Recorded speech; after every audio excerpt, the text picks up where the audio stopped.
What is going on, Trident family? Evan from Trident Incorporated here, back at you with yet another video talking about the sports card hobby. And today we're going to yet again be doing something a little bit more personal, questions that I have in the hobby constantly, right? Questions that when I'm looking at it, whatever it may be, a situation in the hobby, questions that I find asking myself, like, why is this a certain way? Why is this a certain way?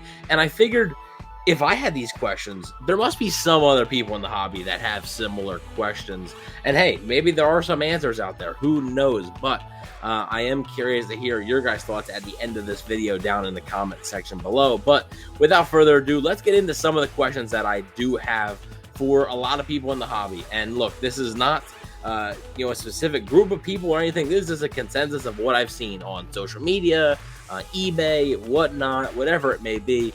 Just things I've seen around the hobby, trends that I've seen that are a little interesting to me. So with that being said, let's get right into it.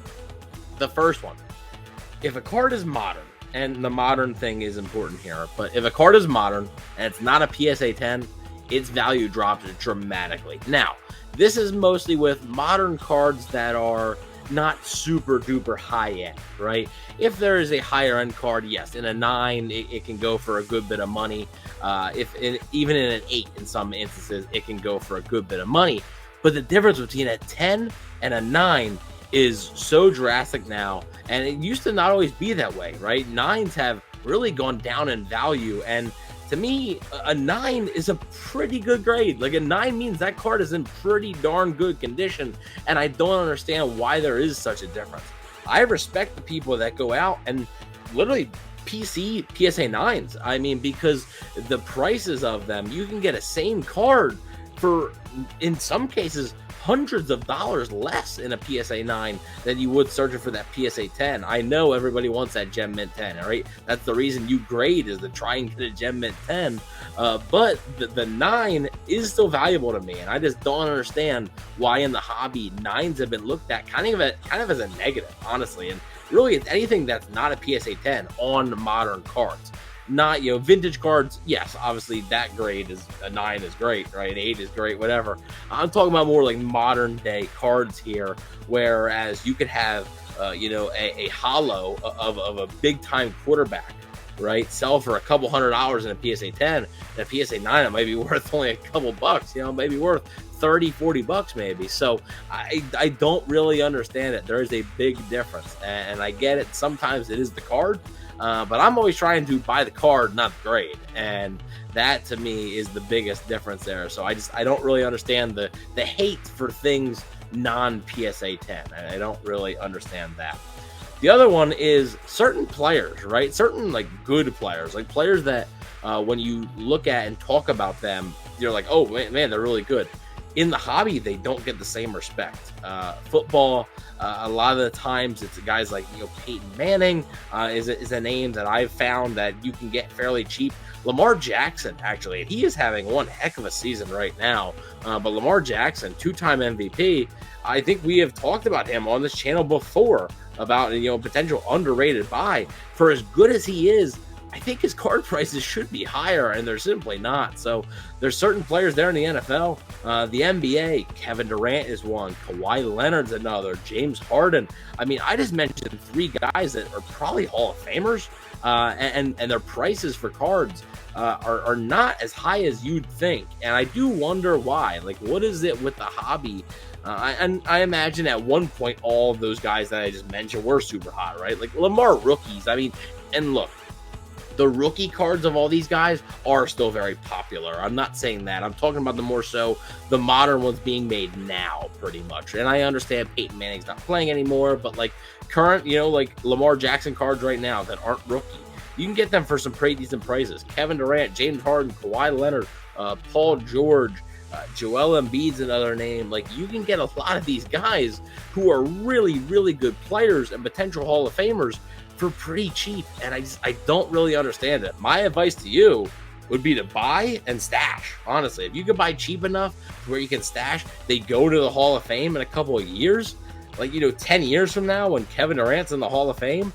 Look, yeah, I would sell it then, right? Sell whatever you got then, because to me it just doesn't make much sense. I don't understand why some guys get hype, right? I mean, you're seeing some rookies that never pan out get more hype than guys like Kevin Durant nowadays. So I understand it is with the shiny new toy, basically. I get that, but at the same time, I do wonder why sometimes in certain spots, certain players just do not get the respect I feel they deserve. And look, beauty is in the eye of the beholder. I get it, right? You buy what you like, as we always say on this channel. But I basically just, it's something I don't get. Okay, it's simple as that. It's something that I don't quite understand when it comes to certain pretty high profile players. But with that being said, again, you buy what you like, and apparently the people have spoken and they don't like a lot of these really big names for some reason, one way or another. But the last one I'm going to talk about today, and we're going to dive into this a little bit deeper, it's basically why people would prefer, and okay, I do get there's reasons for it, but why aren't people looking to buy singles rather than buying into breaks or buying a box themselves? Now, I get it. I've bought boxes, I've ripped, right? Like, it's fun. I mean, it is very fun to do. And I will give it that, right? It is a fun exercise to do, whether you're with your friend or by yourself. It's cool, right? To open up the pack and see that big hit, right? I remember one time I bought Mosaic 2023 football. I literally had bought one blaster, right? I wasn't able to find it. I finally found one blaster, retail blaster. The only one I opened of that year. Opened it up, and I found a Will Levis Razzle Dazzle. I ended up selling it for a good bit there. Obviously, Razzle Dazzle or a case hit. That was awesome. That was an awesome feeling. So I get the reasons why you would. The thing is, I'm not necessarily talking about the retail per se. I'm talking about people that are buying into hobby boxes, right? That are breaks, basically, buying hobby boxes, because the prices of these hobby boxes, and this is something I've seen online, a lot of people have been complaining about this, whether it's on Twitter or Facebook or just a topic of conversation in the hobby itself. The hobby prices just keep rising and rising and rising. And it's getting to the point where I don't know how anyone, like the average person, can afford even a single box for a hobby box. And a lot of the times the returns on it, yes, you can get the big card, right? Like you bought an Optic basketball hobby box. Yeah, you can pull a big time Victor Wembanyama card that maybe is a hobby exclusive.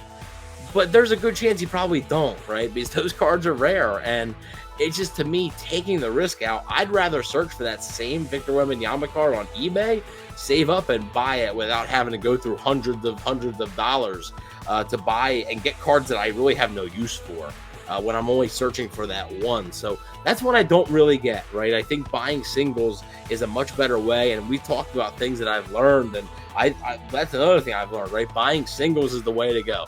Singles greater than signed boxes all day long for me. I get it. Some people are still going to want to rip. It's fun. It is fun. And I'm not saying you can't. I'm not saying don't even. I just think when push comes to shove, when you're looking to build maybe a PC, especially. I mean, if you're looking to build a PC, I don't think buying a box expecting to hit a PC card is very smart. That's just me personally. That is purely my opinion. If you're looking at PC, if you PC Lamar Jackson, for example, right, trying to buy a box of 2023 Optic or 2023 Prism, trying to find that one Lamar Jackson card, or trying to get a box of Prism from way back when, trying to hit his rookie card, I'd much rather just go out and buy that card, or whether it's on eBay or whatnot. I'd much rather do that as far as building a PC. But even if you're just a card collector searching for a certain card, looking to get that big hit to resell, I think you'd be much better off taking the risk out of it and just buying singles. So that's a question I have. Why are the people buying into these breaks, right? These breaks that can get expensive. I mean, very expensive, and there's no guaranteed hits. Buying these boxes and ripping them instead of buying the singles, where you know what you're getting, right? You know exactly what you're getting, the price you're getting it at, and the value's there, right? And I understand, you buy a $300 box or a $400 hobby box and you hit a card that's worth $1,000. Yeah, there's your profit. How likely is that, though? At the end of the day, how many boxes are you going to have to rip to get to that card? By the time you do, you might be down a couple hundred anyway. So that's a question that I have. Again, these are all questions that I personally have. These are not maybe questions that you have. You may say, well, hey, I got answered each one of these. This is this, and this is why this, and X, Y, and Z. I get it, right? And there are pros and cons to all this, I think, right? PSA 10, gem mint, perfect. Get it. Players that are somewhat disrespected in the hobby, I think. Beauty's in the eye of the beholder. Rookie cards are king, basically, in this hobby, right? Rookie cards are going to be most likely the most valuable card of a certain player, no matter really who it is, right? I get it. And then, obviously, for the breakers, right? The people who like to buy into breaks, see the packs get ripped, and then also the people that like to buy the boxes and rip them. It's fun. I get it. I just have questions about why are the people doing it, and it's something that I've seen throughout my journey in the hobby, and it's questions that I've had. But I'm curious to hear what you guys think. Do you have any answers? Do you have any questions about certain things in the hobby that don't really add up for you? I'm curious to hear your guys' thoughts, get more opinions from the hobby on this. But let us know what you guys think in the comment section below. Thank you all for the support on Trident Inc. on Whatnot. You can search Trident Inc. on Whatnot. You can go there, check out our store, the Anytime Auctions. The store is constantly filled with Anytime Auctions. There will always be something there for you, right? If you look at the Trident Inc. store, there's going to be something there.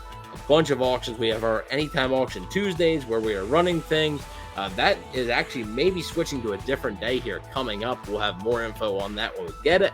But then we're also running Wednesday to Saturday. Consignments are all week long, constantly running $1 auctions. Everything starts at $1, folks.